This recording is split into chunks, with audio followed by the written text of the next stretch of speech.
I am Dr. Rajendra Kumbhar.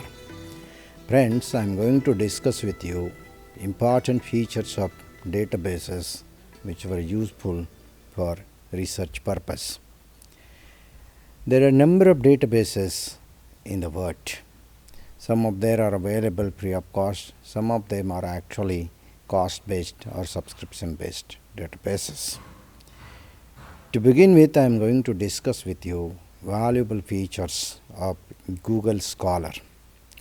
If you look at the Google Scholar's screen, you will find actually under the search window a statement that reads as "stand on the shoulders of giants."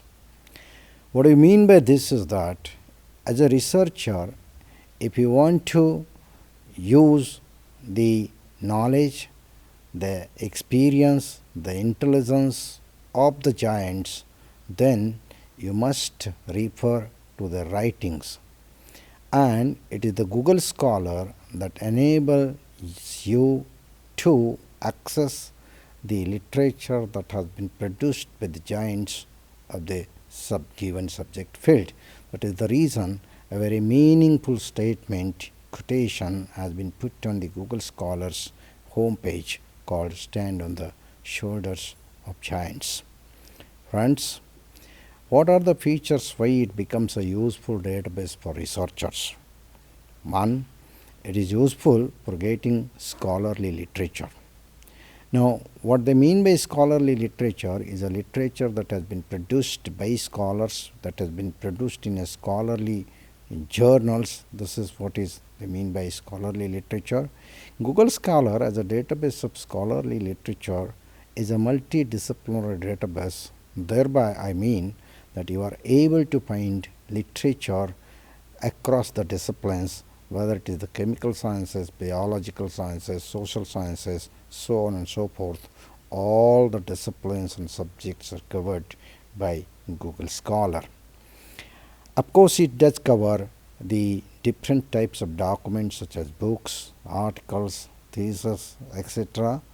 Google Scholar is able to provide you abstract of the database of the articles, and apart from that, wherever available, it provides link to the full text. Most importantly, you are able to know the citations of the given article.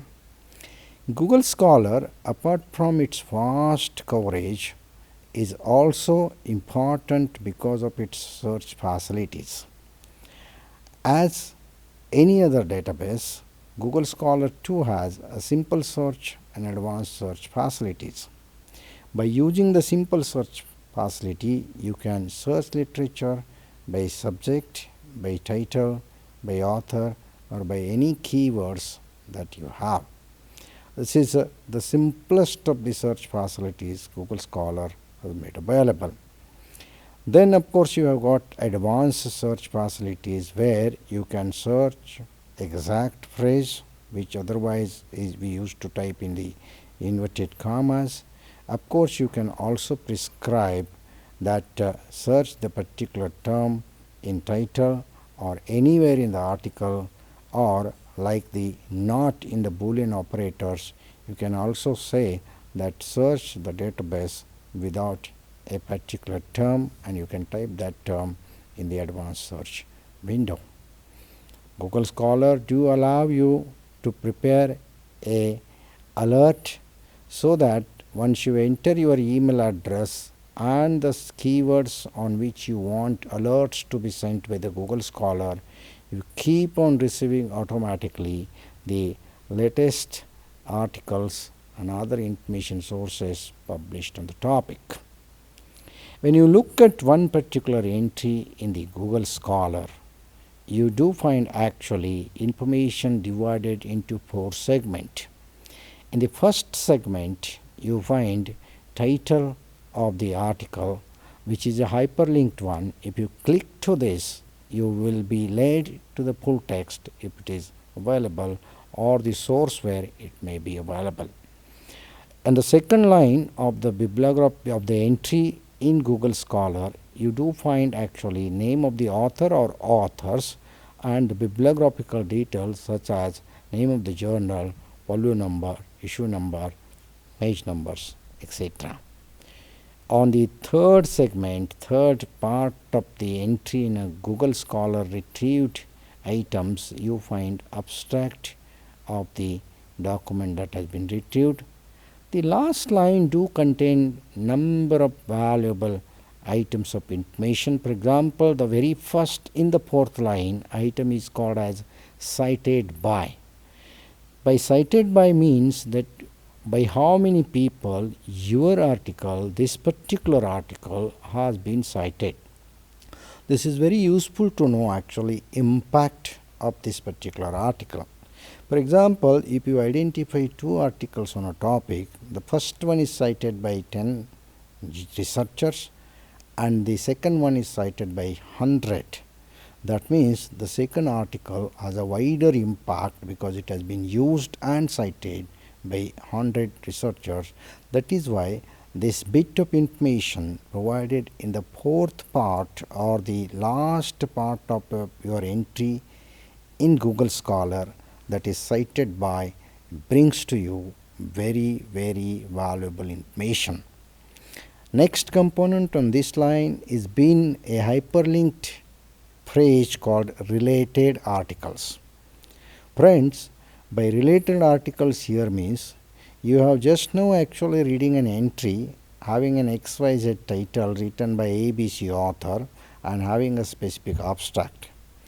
If you want actually to know what are the articles similar to this or related to this or like this, you can click to this particular hyperlinked phrase and you will be able to reach to all those articles which are similar to or related to this particular article that is there. Very valuable component on this line next is called cite. Friends, when you actually start writing your own article or dissertation or research reports, you do need to cite the literature written by other people. You need to give reference, you need to give citations of that. Now, there are a number of citation styles, and then actually to write the name of the author, title, etc. in a bibliographical entry is a tricky, time-consuming and error-prone activity. If you want to minimize this, there should be some ready-made tool, and cite under this particular part of Google Scholar entry is a wonderful facility. If you click to cite, it will take you to another screen where the bibliographical entry of the same article will be presented to you with different style manuals. For example, if you want to cite this particular article by using the APA style manual or MLA style manual, all those entries with different style manuals will appear on the screen. Either you can use a appropriate reference management software and transfer this entry to your document. If not, the simplest part is that you can select, copy and paste this particular bibliographical entry to your own document. That is the easiest way, and that is the value of the link called cite in the fourth segment of Google Scholar entry. The next segment is save. Now, this means actually if you find this particular article is very useful to you, you can save it to your library. Google Scholar does allow you to prepare your own library in the Google facility. And once you create Google library in Google Scholar, and if you click to this save option, the article will be automatically saved there, which you can use it any time in future whenever you need it. The second last aspect is actually linked to PDF wherever available. If you read in your Google Scholar entry on the screen, the rightmost component under before some of the entries you will find PDF, and it is a hyperlinked word. If you click to this, and if this particular PDF word is there, that means that article is available free of cost, and you can get it by a single click. Where this PDF is not mentioned against the entry means that article is not available free of cost. You may need to look for other options. Now, apart from this information that is available in each entry, whatever items of documents you have retrieved in response to your search, you can filter it by different criteria. For example, you can filter it by years, but even Google Scholar provide you an additional bit of information that you can specify a particular time also. It is not just you can select the given year, but if you do not actually are not happy with the given time duration, you can recommend select your own duration also. That can be done. Whatever items are retrieved and displayed on your screen, they are actually arranged by a relevance criteria used by the Google Scholar on its own. But if you want the retrieved output to be displayed in a chronological order, you can select this option date, and the Google Scholar will display all the entries in the chronological order. Sometime when you are interested in actually finding the literature by the chronological order, this option is very useful. Apart from this, on the leftmost strip of your screen, there are the two options which can be selected or deselected, that is exclude or include, and the two options are exclude or include patents and exclude and include citations. And now, depending upon actually your selection or deselection of these items, either patents will be included or excluded. Similarly, the citations will be included or excluded. Depending upon this, the total output that is shown on your screen will either increase or decrease, but then this will also enable you to retrieve patents as well as include or exclude the citations that appeared. Now, important contribution and valuable aspect of Google Scholar is Google Scholar Matrix. The Google Scholar Matrix actually enables you to know two things. Importantly is the valuable journals of the given subject arranged by H index. For example, the Google Scholar has about 4 segments. The first segment is known as classic papers. Now, under the this is very recently added facility in the Google Scholar, and this facility enables you to know the most cited papers published in last 10 years, before 10 years. For example, this year whatever articles are displayed in the Google Scholar, they were published in 2006. Now, these are the classic papers, means actually they are having the highest citations. These classic papers you can search by discipline such as social sciences, humanities, life sciences, etc. You can actually further categorize them by subjects, and most importantly, you will be able to have the list arranged in the descending order of citations. That means the highest cited paper will appear on the top, and then the next article will be having less citations, and so on and so forth. Apart from this, Google Scholar Matrix enables you to know top 10 publications across disciplines. That means these are the publications, all the disciplines together, and these are the top 10 by virtue of the citations received to them. Then it also allows you to know the top 100 journals across the disciplines, and apart from this, it also helps you in knowing top 20 journals in each of the subject. Of course, these are first arranged by disciplines like social sciences, etc. And once you click to it, it enables you to select appropriate subject categories, and in each subject you will be able to find top 20 journals arranged as per H index of that particular journal. Now, this information and provided under the Google Scholar matrix is certainly useful to you for the purpose of selecting journals for the purpose of review, because you would certainly like to select those articles and journals which are having a very good citations, and you can use them for publishing your own articles.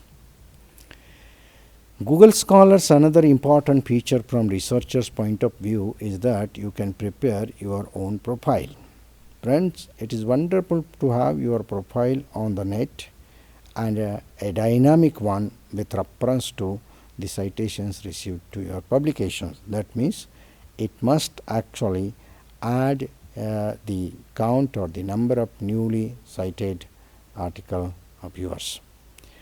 The Google Scholar does enable you to prepare your profile by providing appropriate background information such as name and workplace and so on and so forth, research interests, etc. Once you prepare your profile, the whatever new articles will be published by you in the electronic format available on the internet, they will be added to the list of documents published by you in your profile. In addition to this list, Google Scholar profiles facility will help you know the citations received by each of your paper. In fact, in your Google Scholar profile, your own articles are arranged in the descending order of citations received by them. Using this information itself, Google Scholar calculates the H-index, your H-index, and this H-index is also shown for the time span of last 5 years as well as the recent one or cumulative one of your publications. Friends, apart from Google Scholar, which is a free database available to you, there are a number of commercial databases. They are available at certain subscriptions. I am going to talk to you one or two of them. One of them is IPSCO's Academic Search Premier. IPSCO as a publisher has databases in many subjects and disciplines. Academic Search Premier is their multidisciplinary database. Like Google Scholar, this too covers almost all subjects and disciplines in the universe. Friends, at present it has 44,600 plus full text journals, of which around 3,900 are peer reviewed, and about 100 journals are covered right from 1975. If you look into the entry of Google Scholar, you will be able to find, apart from the title, author, abstract, you will find two more useful details, that is cited references and time cited in this database. Cited references is a hyperlink which will take you separately to the article cited by the given article, and time cited is like the Google Scholars where it will show how many times this particular article is cited by the references in this database. Apart from the scholarly literature like journal articles, the IPSCO Academic Search Premier does cover photographs of peoples and places. This is an additional feature this particular database does provide. It does also includes maps, charts, graphs, and other illustrative material that you may be interested in finding for your research. The most important feature of IPSCO's Academic Search Premier is availability of Thesaurus. In this database, the Thesaurus is made available under the hyperlink term called subject terms. Friends, as Thesaurus is basically a group of terms which are narrower, broader, and related in nature. A Thesaurus entry helps you to select terms with appropriate scope for searching the literature from IPSCO's Academic Search Premier.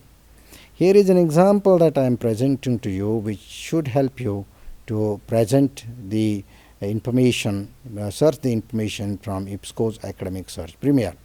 For example, if you are interested in searching the term related with job satisfaction, and if you input the term job satisfaction in the Thesaurus search window, then you will be able to find actually 3 terms under the broader term category, like employee's attitude. This otherwise may not come to your mind. Or another broader term, quality of work life, or another broader term, satisfaction. Now, these are the terms broader to job satisfaction, which might not have come to your mind otherwise, but yes, this helps you to know it. Very similar to this actually, if you read under the narrower term, you find burnout and employees' complaints, these 2 terms. Now, these 2 terms again are broader as far as the scope is concerned, scope of the term job satisfaction. You actually may be interested in finding out literature related with burnout or employee complaints.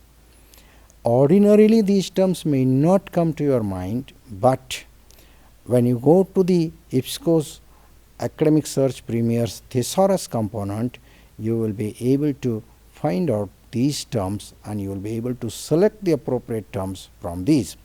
Very similar to this, you will find 2 terms, employees well-being and job satisfaction surveys, under the related term heading. Now, how are these useful to you? For example, ideally speaking, you may be more interested in finding out the job satisfaction surveys from IPSCO's Academic Search Premier, but when it comes to job satisfaction, this particular term may not come to your mind. Friends, if you read all the terms on this particular screen, you will automatically come to the conclusion, yes, your overall knowledge about the terms used with reference to job satisfaction has increased, and now you are in a position to select the appropriate term on which you want to search the literature. That is the value of Thesaurus, and this is a feature of IPSCO's Academic Search Premier. Apart from that, the other important facilities in IPSCO's Academic Search Premier are you can search, you can create alert facility, you can of course search cited references. Basic and advanced search facilities are certainly available as they are available in any other databases. An important addition to this particular database is called smart text searching. Friends, smart text searching is the facility only this particular database has made available. How it works? Suppose you have about 3 paragraphs in a particular article which contains about 20-30 valuable terms, and you feel that terms from these 3 paragraphs should be automatically selected by the database for searching literature on the topics of your interest.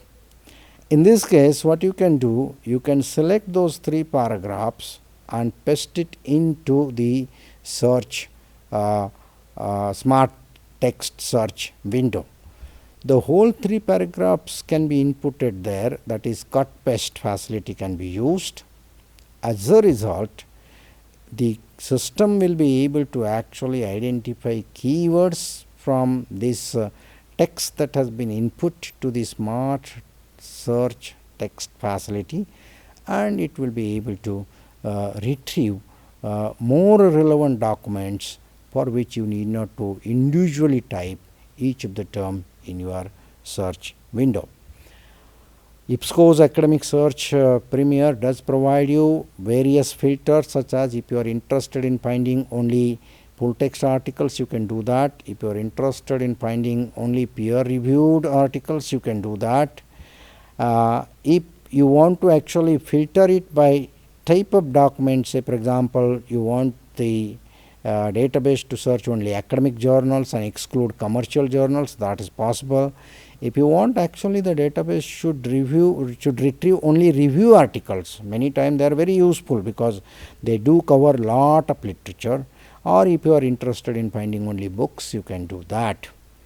Apart from that, you can filter the retrieved items by subjects, you can filter them by journals, publishers, and many other criterias. An important feature of IBSCO's Academic Search Premier is that on the home page it has given a window, or rather a link, which directly takes you to Shodhganga, which is a database produced by the InflibNet Center of UGC, which provides the full text thesis accepted by Indian universities for awarding doctoral degrees. Some additional features that are made available by IBSCO's Academic Search Premier database in its advanced search facilities are apply related words. This is a very good facility. Suppose you have typed the term cloud computing and you want the database to add and use terms related to cloud computing on its own to retrieve the literature. You click to this particular option, and as a result of that, the database will be able to retrieve the related articles to this your term cloud computing.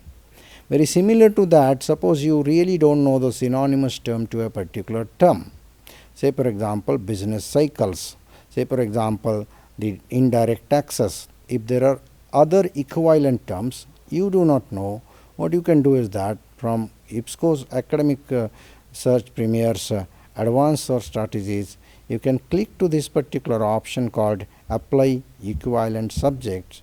As a result of this, the database will be able to actually use the synonymous terms to search literature on the topic of your interest. Of course, IBSCO being a multilingual database, if you are interested in filtering out the literature of a particular language, you can select or deselect the language given.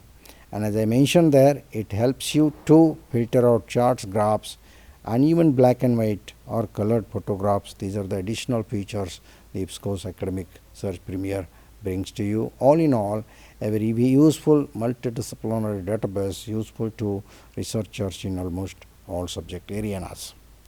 Friends, one more database I would certainly like to introduce to you is called Emerald Insight.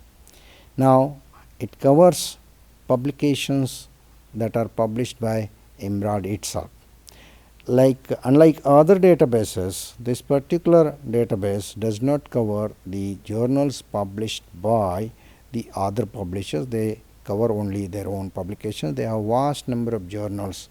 Now, it does cover actually the journals published in.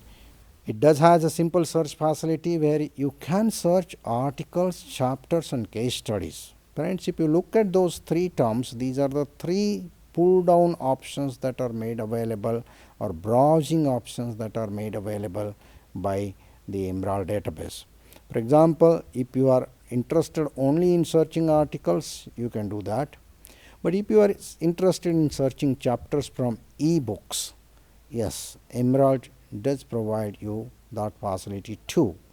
In addition to that, Emerald does contains a huge numbers of case studies which are useful for the researchers in education science, to the researcher in management sciences. And what is wonderful is that you are able to search these case studies separately, either by searching them or you can browse them. At the same time, you can apply number of filters to the results that you find out. You can order the results by relevance, or you can also order them in chronological ascending or descending orders, that if you are interested in finding the oldest articles arranged at the beginning of it, Emerald does allow you to do that. If you are interested to find out the latest articles first, you can select the option newest first, and you will be able to find those contents. Friends, Emerald does has an advanced search facility which allows you to use the Boolean operators and or not. By this I have already explained to you. What is more important is that you can filter the output by way of country, date of publications. When I mean date of publication, it's not like just year of publication, but it does allow you to filter the articles published, maybe for example last month, last 3 months, last 6 months, last year, so on and so forth. The benefit is that if you are interested in filtering out very latest articles, say for example articles published in last 3 months, click to the option 3 months and you will be able to find out only those articles which have been published in last 3 months. I think this is a wonderful facility, particularly to find out very latest literature published in journals. You can of course filter it out by journals, subjects, by type of articles. By type of articles, by Emerald means either there are research type of articles or there are review type of articles. Now, review type of articles are very useful for finding out literature on the topic, because actually review articles are nothing but literature review articles. So, a review article on a topic will bring to you a huge bibliography apart from presenting you to a review. It also enables you to filter out the retrieved items by access, by back files, or to be published articles. By access means actually it is possible that the Emerald contains, say for example 100 journals and you have paid subscription to 50 of them. If you want to restrict your retrieval only to those 50 journals, then you can actually select the option access available to me or my access, and it will present you articles only from those journals to which you have access. The other criteria available is back files. For example, actually Emerald is publishing journals for long time, but all of those journals are not available in the electronic format, the back files. But yes, back files can the bibliographical details of articles from the back files can be retrieved, and if you select to that option, it will be able to present you the list of journals from the backdated issues. It also enables you to find out actually articles yet to be published, that is to be published articles. Now, these are like articles in press. An article which has been accepted for publication, but it is yet to be published, it is yet to be given issue number, volume number, but it is available to the researchers. These are called as articles to be published. Incidentally, Emerald called it early cite. Early cite means these are available for citations, available for use, only thing they are yet to be provided the bibliographical details, but with DOI you can cite them in your publications.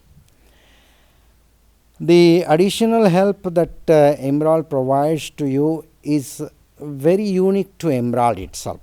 For example, Emerald has links under the heading called resource areas, and under that it has got links under the heading called for authors, teaching zone, and there are many more also. For example, if you click to for authors, it will provide you a help that is required from their editorial team.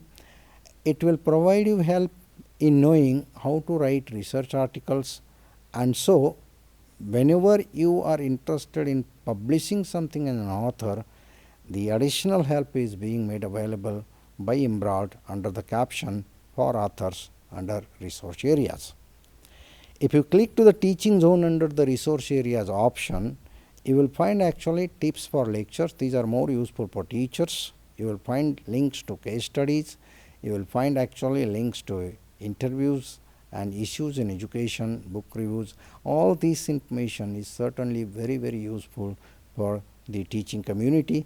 There are of course other resource areas. These are just as an example. You must visit to this particular area to find more information.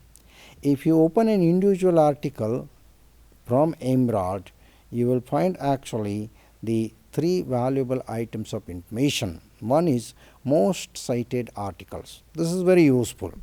For example, actually if you are searching literature on, say for example, use of technology in education, then the most cited articles from this particular discipline will be displayed on your screen, or most read articles were also displayed, as well as of course whatever topic you are interested in searching or whatever article you have selected for the purpose of viewing as full text, the related articles to that are also listed on the screen.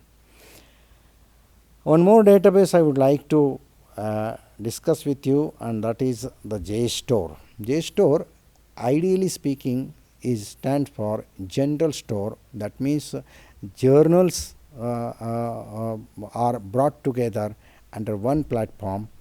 This is a database which contains more than 2000 journals from different publishers and about 1 crore documents, which includes books, articles and other types of documents. About 75 subject areas are covered by Jstor. Jstor can be browsed and searched. You can browse actually Jstor by subject, where subjects and individual journals in a subjects are arranged alphabetically. The alphabets will be appearing on your screen. If you select a particular alphabet, say for example I or J, you will be able to find out list beginning with the alphabet I or J. You can of course browse the contents from Jstor by title, or you can also browse Jstor by publisher also. Like any other databases, Jstor also provides you a facility to search in a simple manner or advanced manner with Boolean operators and filters by different criteria such as year, type of documents, etc. A similar facility to smart text search, here they have got a unique search facility called text analyzer. Now text analyzer is a facility where you can actually input in a search window a paragraph or a number of paragraphs together and click to the option analyze the text. What Jstor does is that it analyzes the given paragraph or paragraphs and extracts certain keywords from that, uses those keywords to search literature. This is how actually the text analyzer works for you as a keyword selector. As I was saying, actually it is difficult to find out proper keywords for your search, and Jstor's text analyzer is a facility which helps you to select appropriate keywords. It doesn't just select the keywords, but extending the facility and the service further, it does select the article, searches the articles on the given topic automatically. Thank you.